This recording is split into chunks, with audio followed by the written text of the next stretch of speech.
Hey, so apparently everyone's wondering how I am adjusting to living in the US after having lived in Mexico for the last 3 years. Let me just show you how today went.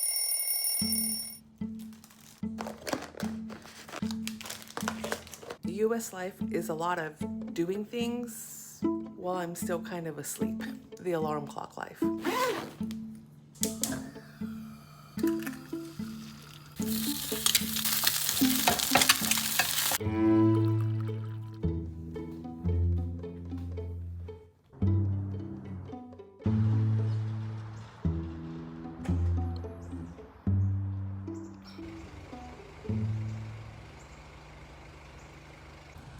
It's the sound of my neighbor's car, warming it up before work, I imagine.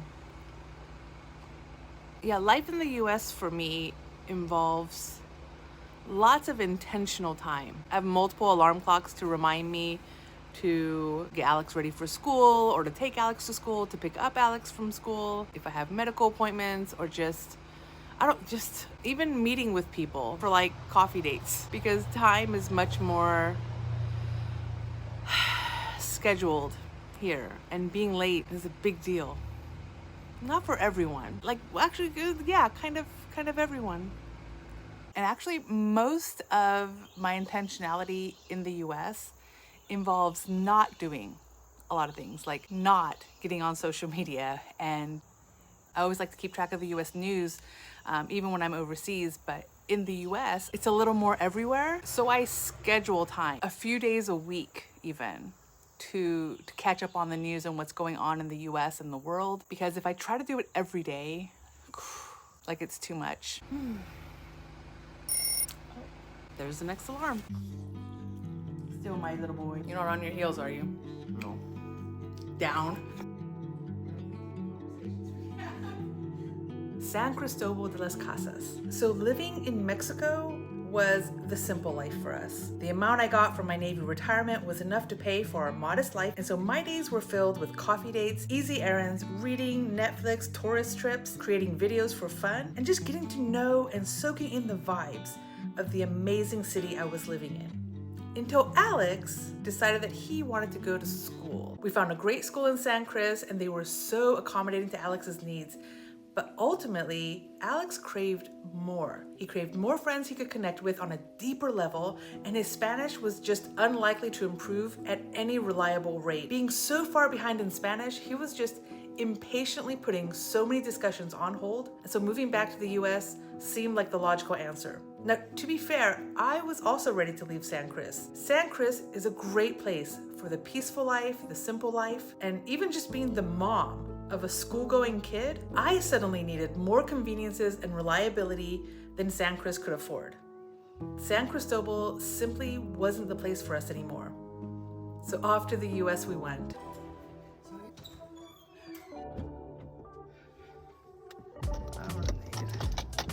It's so bright. He's a very good dog. You look friendly.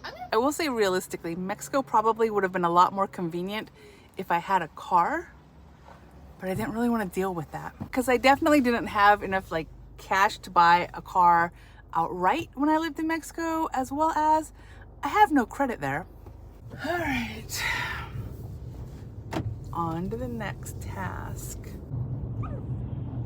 Henry, you'll be okay. The worst part of Henry's life is dropping off Alex because he just doesn't know when he'll ever see him again.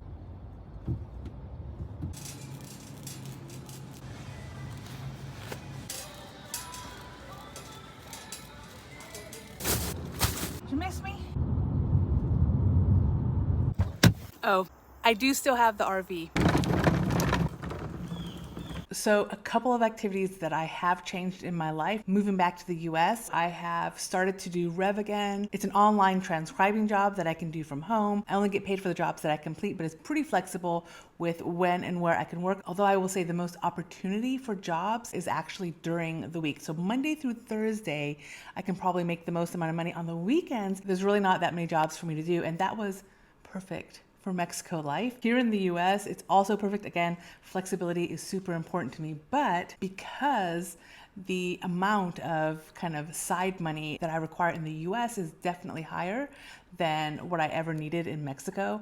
I do also have a second side job that I tend to do mostly on the weekends, which is being an Uber driver. So I won't be doing that today. Uber has the most opportunity for jobs on the weekends as well as evenings. So during the week, mostly I just do Rev. On the weekends, that's when I do my Uber Eats. And so because both jobs are pretty flexible, I'm able to kind of create my own schedule. One of the not so fun parts of my life right now, which I don't think is technically related to the US. I mean, okay, I've gained 25 pounds. That is related to living with my dad and having not the best diet. And that has led to health issues, as you can kind of imagine. But I've also had other health issues that's due to entering another stage of womanhood. So yeah, multiple reasons why I prefer having gig work right now. I can just not work on a particular day if I need to make an appointment. Okay, I do have this Thursday at 10:20.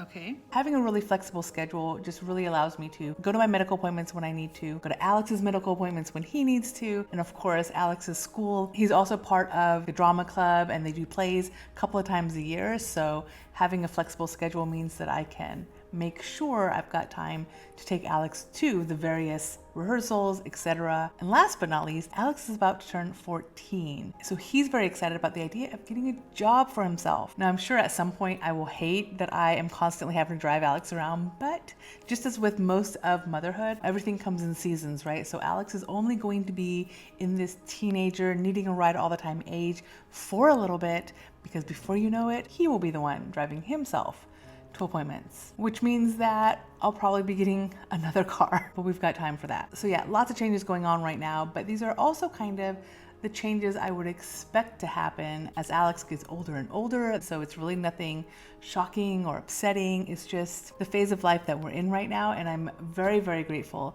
to be able to be in a place that accommodates all that. Ready? Yeah. And now it's time to get the boy. So I guess the final answer is really, do I miss living in Mexico or living in Italy or, just anywhere else? And the answer is, a little bit yes, absolutely. It's amazing visiting new countries and getting to know the location, especially because I like to stay for an extended period of time. So I've spent years, right, in other places, and it's been a joy. It's been awesome every time. But as an American, strangely, I probably hate visiting the US when I'm living in another country more than I dislike returning to the US for the next chapter, the next phase of our lives. And I think the reason why I hate visiting the US when I'm living in another country, like while I'm living there, is because I'm still in learning mode. I'm still in enjoying mode. I'm still in, we'll call it the honeymoon phase of the new country. So I don't really want to leave. But I think after 3 years living in Mexico, which was absolutely awesome, I'm glad to be back in the US. I do have to readjust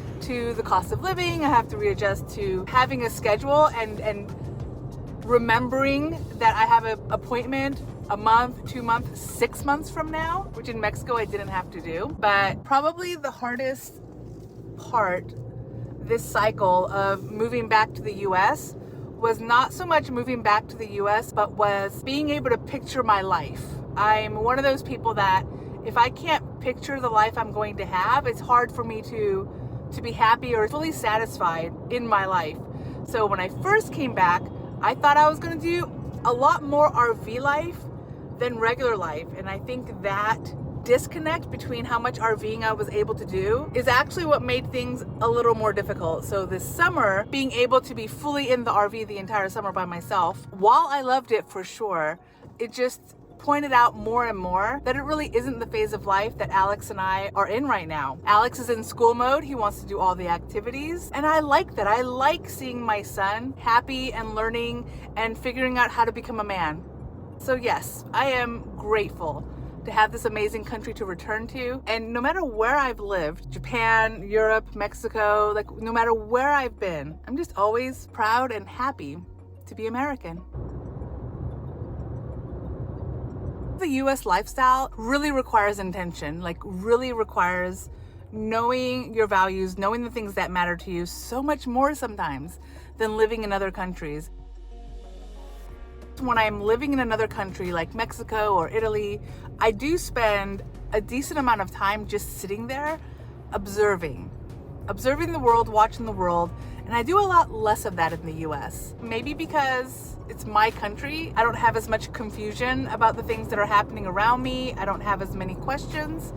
But really, Americans, we are such a diverse and kind of crazy group. So I have started to incorporate a little bit of people watching here in the US. I try not to be quite so obvious about it sometimes, but because I have this flexible schedule, I'm able to take time to go to the coffee shops and to see the people around me. I will say, unlike Mexico, there's many more people who are on their phones than talking directly to other people. But that's not everyone. Watching people's expressions, trying to guess their emotions, which is something that I do a lot in other countries, but it's equally fun in the US, just so you know. Just trying to guess, what are these different people thinking? I also want to note that as I was enjoying retired life in Mexico, obviously, not all the locals are retired. And while they are much more loose with their kind of interpretation of time, being late isn't the huge taboo that it is in the US. Mexicans are extremely hardworking people. So they're definitely always doing things, whether it's on a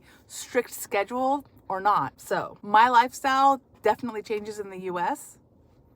Henry's always ready to get out, but it's not a negative change per se, you know? Yeah. And you are the time of my life. Amaru, yeah. You brought the days to my nights. Eh, I did everything I said, but I did it all my way. Oh wow, told you when you came my way, can nobody take your place. Oh wow, you know like the game them play. Give it to you straight all day. Oh wow, body do the talking, babe. Baby, if you make man pray.